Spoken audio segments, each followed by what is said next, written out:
ओढलावती अशी जीवाला गावाकडची माती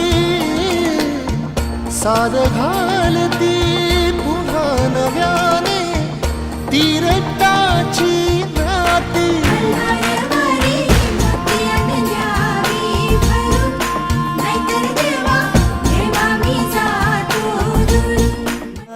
गड जेजुरीचे आम्ही रहिवासी देवाचा झेंडा वळखला दुरून मोतियाने द्यावी भरून नाहीतर देवा देवा मी जातो दुरून.